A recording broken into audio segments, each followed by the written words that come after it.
want to talk about this issue with the domestic violence restraining order that Rachel got against Mark. That restraining order was issued, I think it was issued initially in April of 2024, and then there was a court order to extend the restraining order from what was issued in April that we're now there hearing about in July, gets extended for a year. Mark last saw his kids in March of 2024, so it's been a long time. That order expired.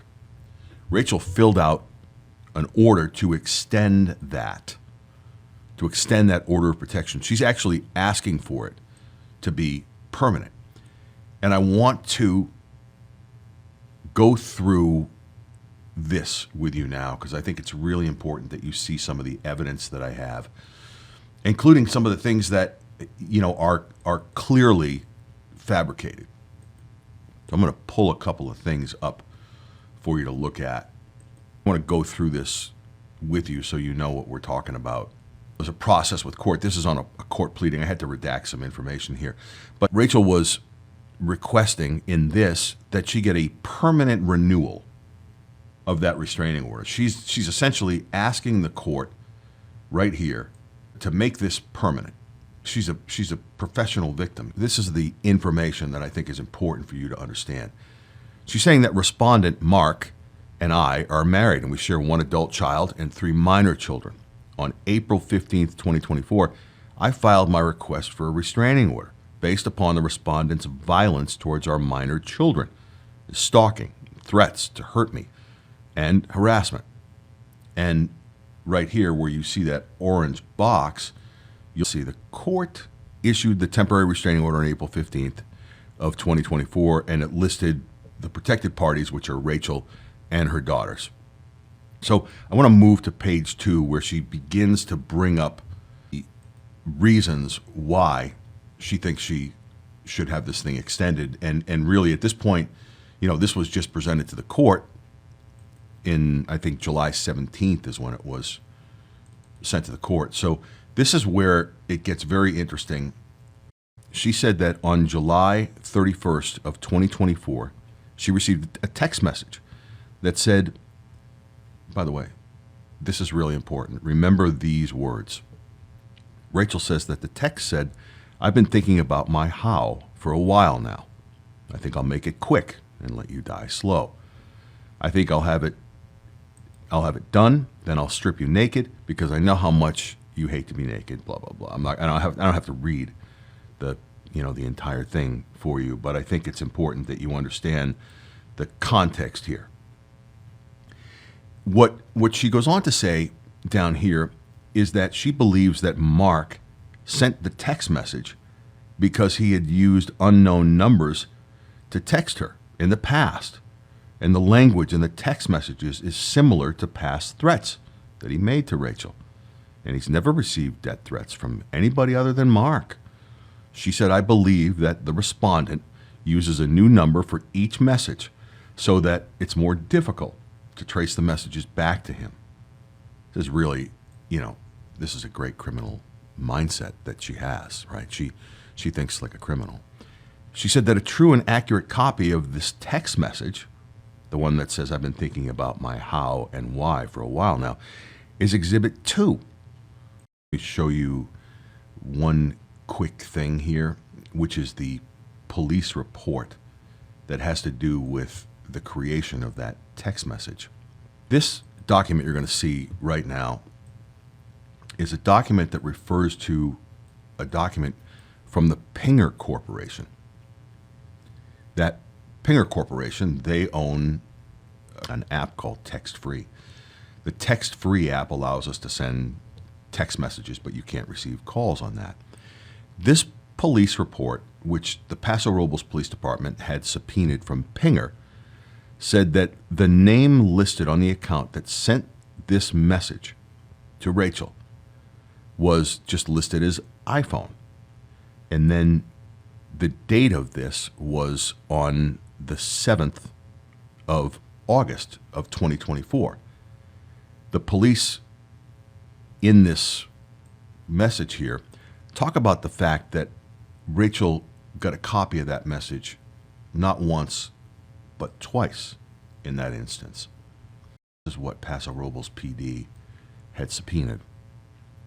Pinger, and most phone companies don't want to respond to anybody unless they, have a court order.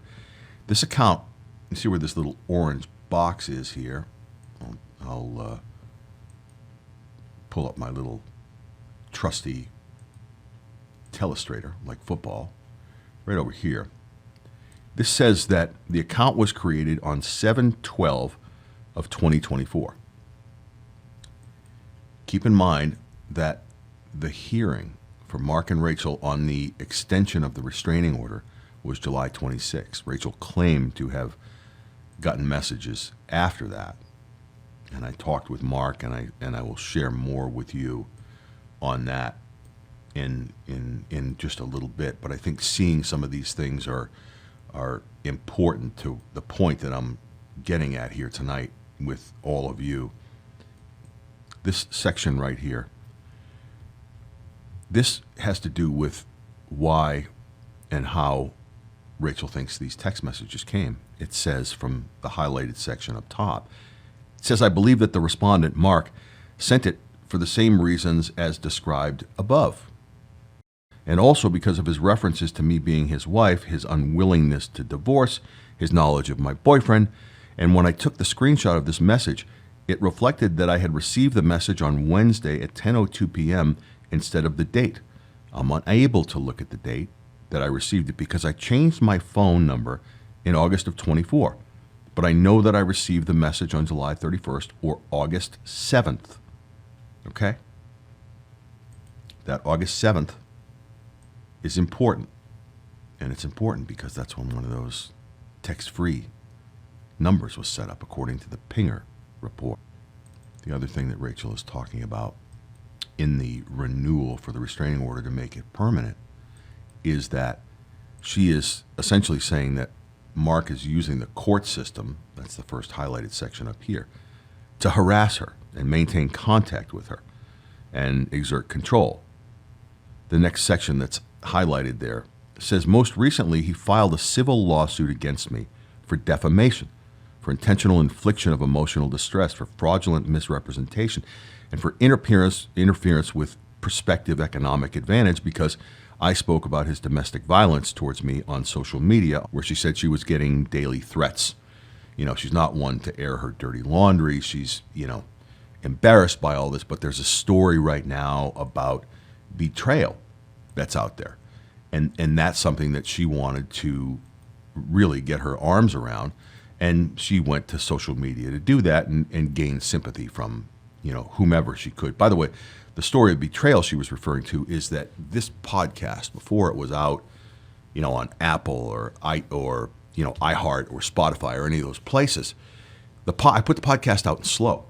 So Rachel needed to get in front of it. There are two things I need to get to. What she's saying is that Mark currently has over a dozen charges related to the domestic violence and violations of the restraining order in San Luis Obispo County. I want to talk to you about those for a minute. Those domestic violence charges, a number of them, 4 of them, are related to this issue of the text messages, which were set up by Rachel. It's the purpose of this conversation tonight, is to talk you kind of through that. The other thing that she talks about here, which certainly is worth noting, is down here that in this paragraph, she says he must have asked the court to see my email address on his electronic filings because I've gotten multiple emails from the clerk's office about his filings in this case, even though I haven't been served yet. This is particularly disturbing because he gave the court a new email address that I got in August of 24, and I didn't provide it to him. There's something else I got to get back to in this. Rachel was watching the court websites and is signed up with a site that if she is named in a suit, she'll get notified. So Mark never contacted Rachel. I guess in July, either June or July, Rachel left her car at the airport. The car had an expired tag on it. Those tags on her former car, the white BMW, were expired in April of 2024. So at the time her car got towed, we were at least 14 months out on those tags. I called CHP. Number one, the license plate is obstructed. Number two, tags are expired. CHP ran the plate. They said, oh, how long's the car been there? I said, I don't know, a week and a half or whatever. It's not moving. People at the airport, whatever. It's really outside the airport where she works. They went and picked the car up. And I firmly believe that Rachel parked her car at the airport because that is the time that Mark was serving her. There are multiple suits. There's this legal case with Mark, and then Mark is suing her for harassment, for a number of things, and certainly well within his rights. I certainly don't think it's an abuse of the system or of the process. But what Rachel's saying here, this is particularly damning, is that she's saying that he got the email address somehow, and he's harassing her that way, and that is in her mind a violation of the restraining order. I mean, she's got the balls to put that, all due respect, but she's got the balls to put that in the restraining order. Here's the other thing that's really important. Line 15, it says that she got a new phone number, a new email address, and a new cloud account in late August of 24 because I was concerned that respondent had installed malware on my devices and was hacking my accounts. Was everyone here for the TikTok live when I showed you the section in the police report from Paso Robles Supplemental Police Report number 9, where they said that they found it highly suspicious that Rachel's iCloud account was wiped out after they figured out the correct username, the correct email address that was attached for it? When you talk about abuse of the court system and abuse of the process, what she's saying is factually inaccurate. Not a lawyer. But when she said, I got a new phone number, email address, and a cloud account because I was concerned that respondent had installed malware, what she told the police, what her boyfriend Russ told the police, was that Mark, she tried to have him charged. She said, Mark wiped my phone. And, we all have these, whether you're an Apple person or you're a Droid person. We all have these, and they have what's called two-factor authentication. Well, if you gave me your Apple, you guys know how this works. She wiped the phone. That, to me, is one of those things that you look at and go, she's told the police one thing, and now she's telling the court on the extension to have a permanent extension of the restraining order. That permanent extension of the restraining order means that Mark can never see his kids. It's not just a restraining order against Rachel. It's a restraining order not against Rachel. It's not just a restraining order for Rachel.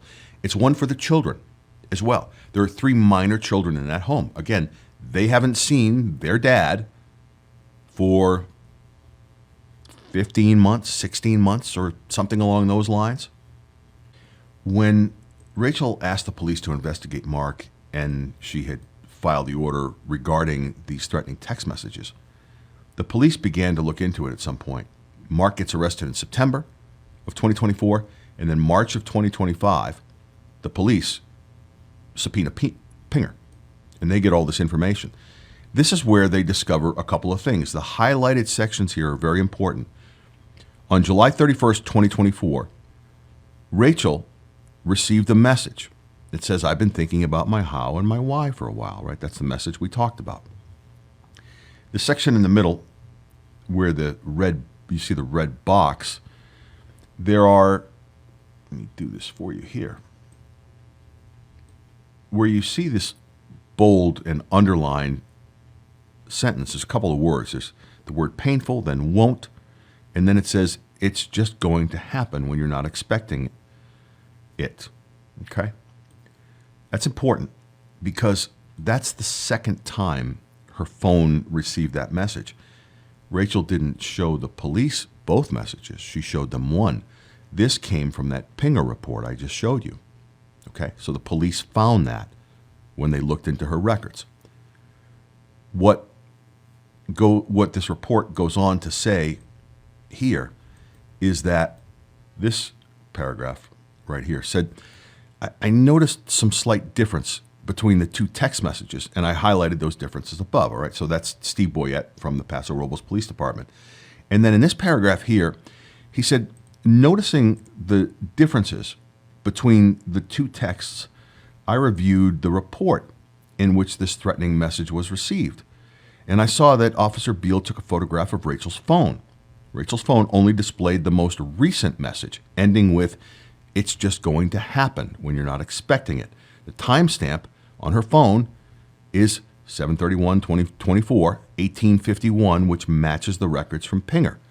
What Steve Boyette says here, I found this to be highly suspicious. It's very suspicious that Rachel, according to the Pinger report, got two messages on her phone. Two messages went out of Pinger into her phone. Of course, Rachel is screwing around with Mark. She's sending herself these messages, and then she's going to the police station. She's going to file these reports.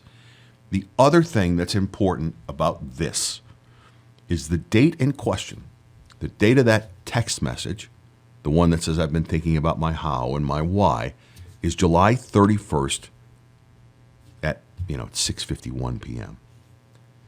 The hearing where Rachel got the restraining order extended for a year in family court was the 26th of July. I think what Rachel did was because family court was such a disaster. Mark wasn't good. Rachel was just full of shit. It was just, it was not good. Rachel took all the evidence that the judge accepted when she extended the restraining order, and I think she went home and said, what else can I do? What else is there that I can create?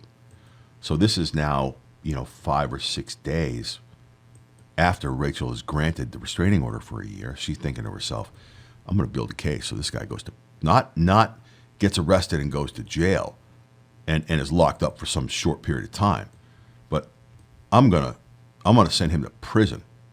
All of these reports, all of the Pinger reports, have dates between June and August on them. One set up just a few days after Rachel did this, after she got her victory at family court. I think she created these additional messages to then turn around and go to the police station across the street and say to the cops, I just came from family court. I was granted the restraining order for a year, and here's all the evidence. The police said, boy, the judge accepted it. They did a little investigation. That's in August. Family court is full of corruption.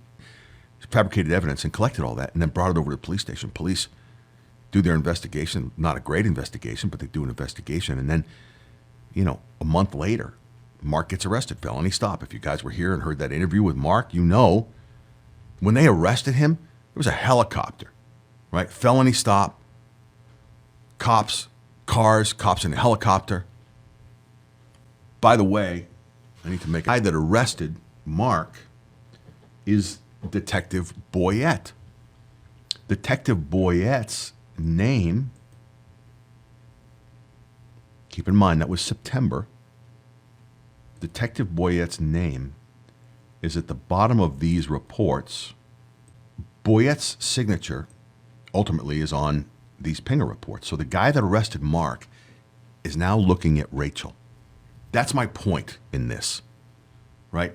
My point is that at some point, the police realized that Rachel was full of shit.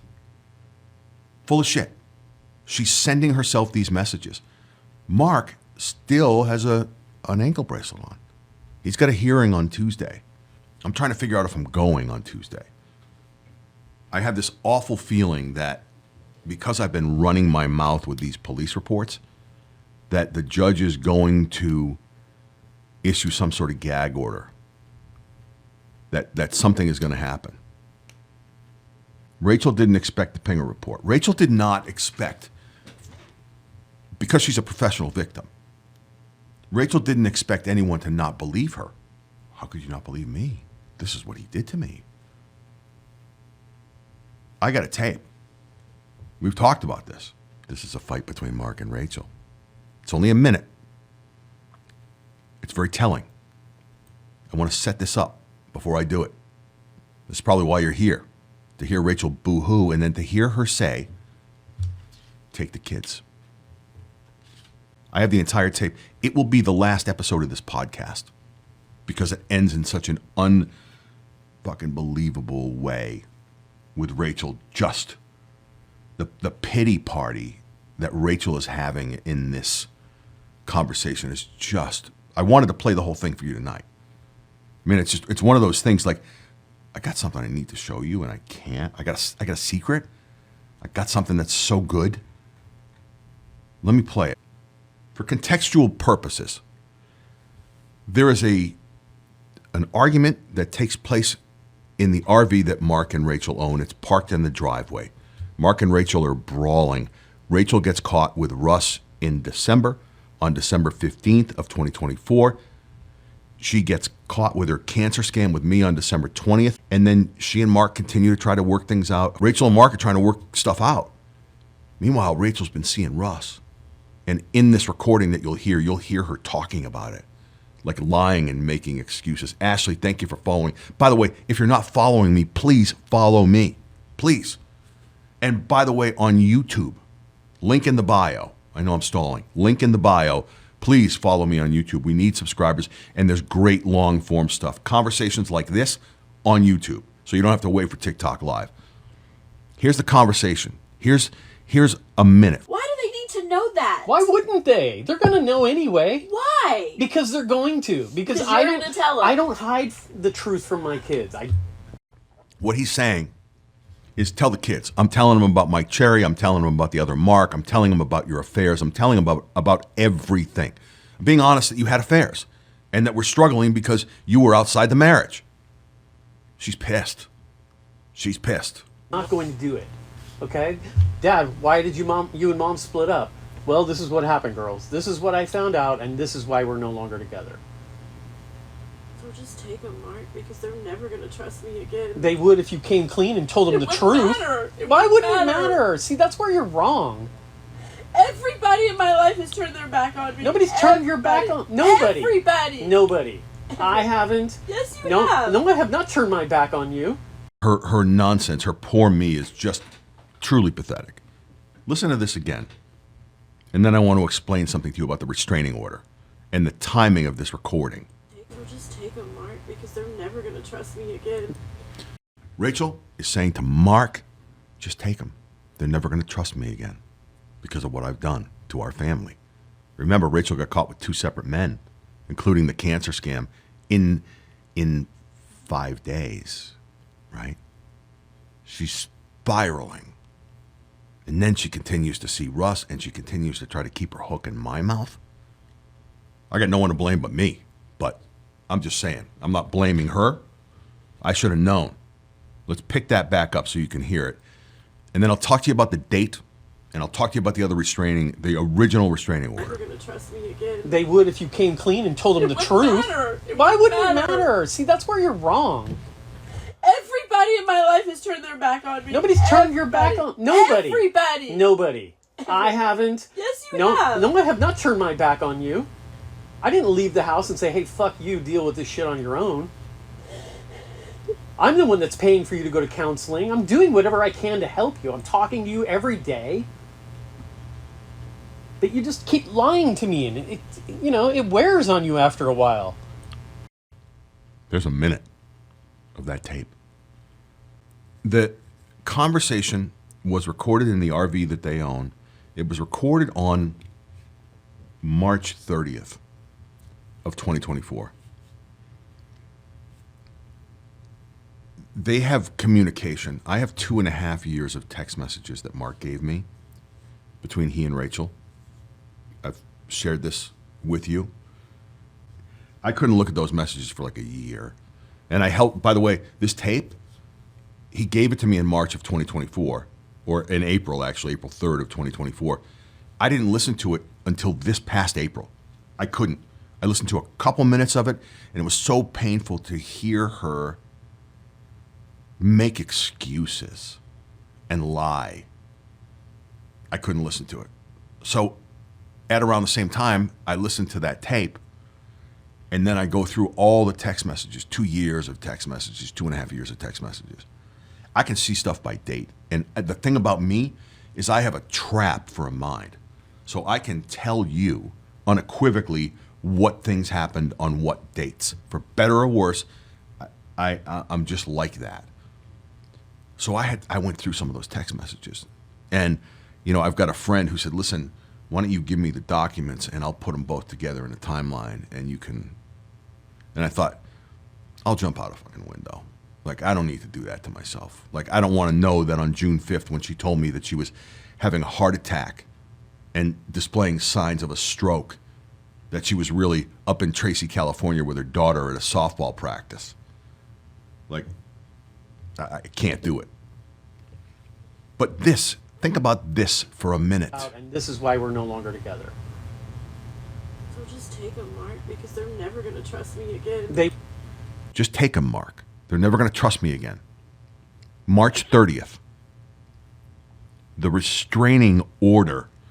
Let me do this right now because now my blood pressure is going up. This is the background for the extension of the restraining order. See that little orange square? It says April 15th, 2024. For 2 weeks after that conversation in the RV. There were text messages that I saw, by the way. I may or may not show them, where Rachel's talking to him about being back together as a couple. And at one point, Mark said to her, I'm just done. You're going to continue to run around with Russ and you're trying to go to couples therapy with me. Like, what are you doing?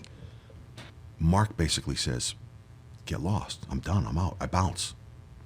So she goes from this conversation, poor me. Mark, just take the girls. 2 weeks later, she's saying he's a threat to me. Let me get this right for you. I don't want to mix details up.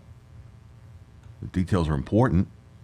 He's essentially, according to her, he is threatening her life consistently. He's violent with the children, and he's, stalking and harassing her.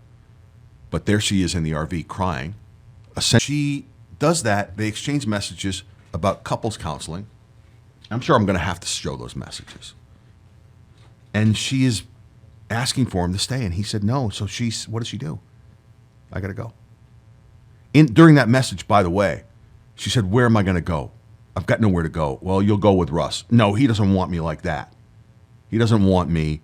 I have 3 kids. Where am I going to go? I've got nowhere to go.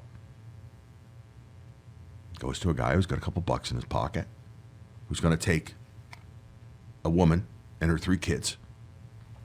And, that's how that ended.